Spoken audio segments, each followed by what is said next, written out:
The current political situation in Afghanistan, if I can say it in one word, is very uncertain. And uncertainty is perhaps the most, I think the only thing, the way I can define it right now, because while the withdrawal of the international forces was somehow expected to happen, but the timing was rather tricky because the understanding was, or at least the expectations was, that it will start once the actual meaningful talks begin in Istanbul. But today I see, when I'm looking at the Taliban narrative and the way Taliban and their allies in Pakistan kind of discuss the issues, in a way that sort of sudden withdrawal without no condition is in a way emboldened them, and in a way convinced many of not only within the Taliban but also other extremist groups who are operating in the region as a victory and therefore a possibility to establish again an extremist sort of state, an extremist like an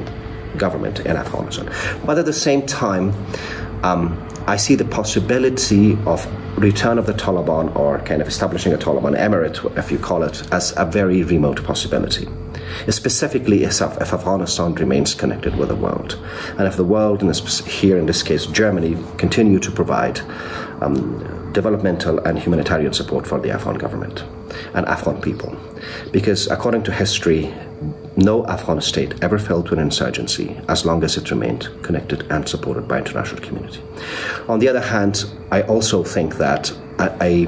meaningful engagement between Afghanistan and international community gave the whole peace process, if we can call it this, or negotiations, a real chance of success. Because even in Pakistan, I believe a lot, I see a growing understanding that the Taliban may be able to kind of create more bloodshed, more tragedies, more chaos, more violence, but their ability to control whole of Afghanistan is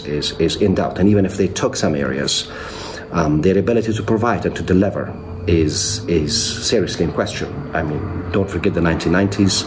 when they controlled 85% of the country, they would not be able to kind of it turned Afghanistan into a safe haven for terrorists and for other terrorist groups, and were not able to completely crush the resistance. So what we can expect today, to be very realistic, we expect the world to be engaged with Afghanistan. We expect the world to see the values that now are not just simply achievements, but the fact of life in Afghanistan, such as human rights, women's rights, and freedom of speech, undefended. Because the issue of human rights in Afghanistan is not just an Afghan case. It is the case of human rights in Afghanistan is also a case of human rights for the world. So I'm looking forward to further kind of meaningful cooperation between Afghanistan and the world, because the achievements of the great achievements of Afghanistan, advances of Afghanistan, progress that Afghanistan made in the last 2 decades is something that's a reality of life, and a lot of people are committed here to defend it at any cost, and support from the international community will kind of help us to, in a way, create a more prosperous and successful and stable Afghanistan. Ein Angebot der Konrad-Adenauer-Stiftung.